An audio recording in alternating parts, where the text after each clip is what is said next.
Before we get into today's video, today is the last day for the Epic Gardening Labor Day sale. So if you haven't checked it out yet, please go over to Epic Gardening, check it out, see the link below, see the link in the description, or go over to my website, growinggreenfinger.com, and follow the link from there.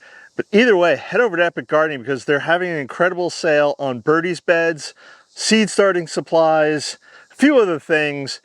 But besides all the great discounts that they're giving you, you can save an extra 5% on top of that by using the code GROWING.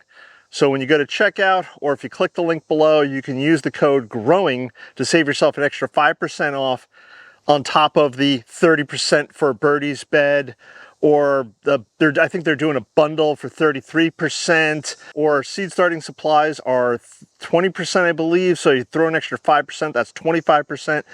Good deals. Today's the last day. Don't forget, go check them out and use the code GROWING. Hello and welcome back to my garden. I wasn't sure what to do with today's video, and we had rain over the weekend, which was kind of nice. Makes the ground a little, I thought it was going to be much soggier, but it's actually not too bad because we only got about a half an inch of rain. I think we were supposed to get more.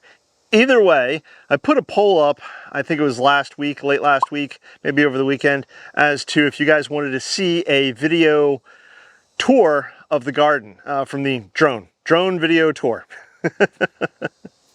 6 of you responded, 5 of you said yes, 1 of you said no. So today we're going to do a drone tour. With all that being said, let's get flying. Okay, we're going to start this tour with the front of the house. As you can see, the 2 front of the house beds there on the bottom of your screen. And if we look ahead, you can see the pampas grass and the front lawn.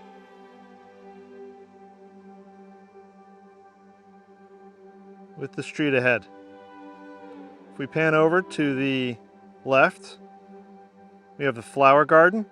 So let's go over there next. Here's the flower garden. And it measures on the outside 60 by 90. And as you can see, there's 3 entrances. 1 from the grand walkway, 1 from the driveway, and 1 leading out towards the orchard. This space right here is undeveloped at this moment, but I'm thinking about putting a garden in here because at the top of the screen, you could see the beginning of the orchard, and at the bottom of the screen, you could see the flower beds of the flower garden. Here's the orchard area, and you can't really see much from this altitude, but you can see the fig tree and the 2 pawpaw trees at the bottom of the screen. If I pull the drone down a bit,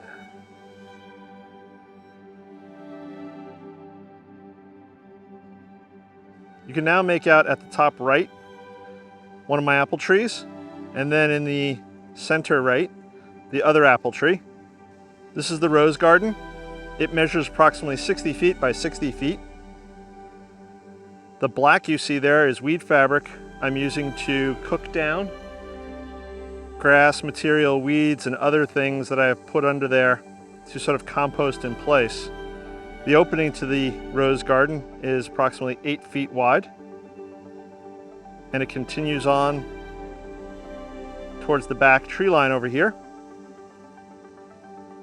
And on the right hand side, you could see one of the entrances from what I hope to be the future shade garden, and then an entrance over to the vegetable garden, which we'll take a look at in a second.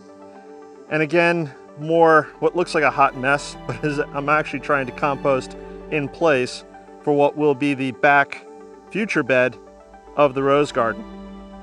The circular pattern you see there, we'll pull in a bit here, in your upper left-hand screen, that will be a patio eventually, maybe even this winter.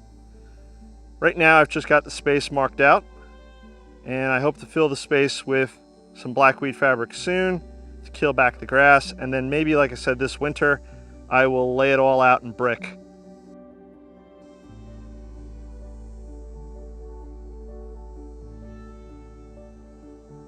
And you can see how the rose garden sits right next to the vegetable garden. So let's take a look at that next. The vegetable garden is 40 feet by 80 feet. In the back, you can see a double gate there, plus some other miscellaneous things like pallets and soil in the back. In the center of the screen, there's the greenhouse, which is covered with a shade cloth. And you can see the stone patio that I have in front of the greenhouse, as well as 6 of my birdies beds off to the left-hand side. To the right-hand side, you can see the in-ground beds, and to the left-hand side, the other birdies beds, many of which are now empty, and I'll soon be preparing for winter. And then in your center of your screen, you can see me, or at least my shadow. So coming off the driveway bed, there's the vegetable garden, which then leads into the rose garden, which then will hopefully lead into the future shade garden.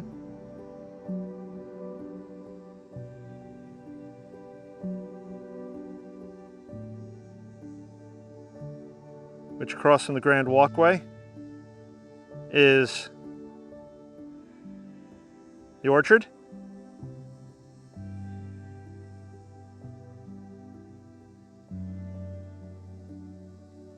And then the flower garden.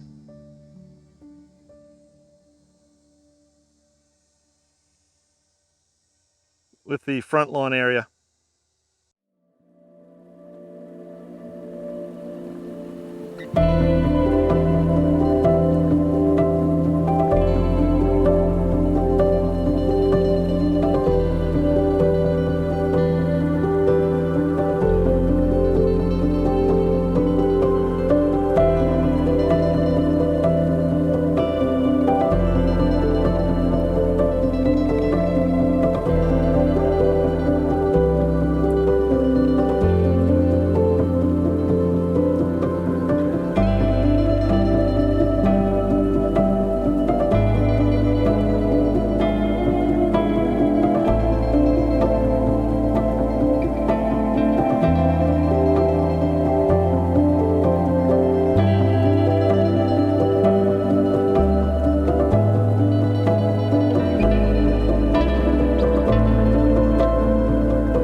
So that's the garden.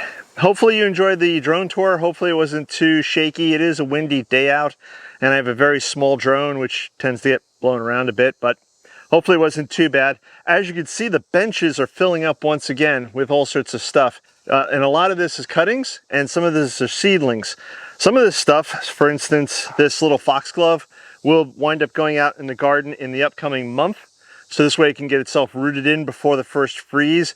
And if it does that, theoretically, it should survive the winter, unless we have a stupid cold winter, but that's a whole nother story. It should survive the winter just fine and come up next spring and hopefully, maybe, possibly flower, which would be really fun. I still have my rose cuttings experiment going on, and hopefully in a few weeks we can check back in on that and see how that's proceeding. I've got, like I said, lots of different cuttings, and recently I wound up buying some Amistad Salvia cuttings off of Etsy. If I remember, I'll put the link here on the screen.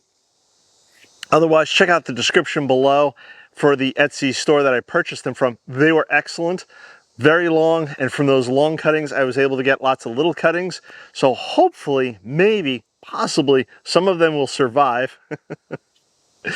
And hopefully I'll have lots of Amistad Salvia to plant out next year. And if you didn't know, Amistad Salvia can get 5 to 6 feet tall. So I'm thinking already just a big sort of hedge line, as it were, of Amistad Salvia out in the flower garden.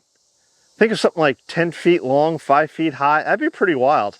But anyways, so hopefully some of this stuff will be getting planted out soon, because the temperatures are starting to go down here in eastern North Carolina. Just a little bit, but they're starting to go down.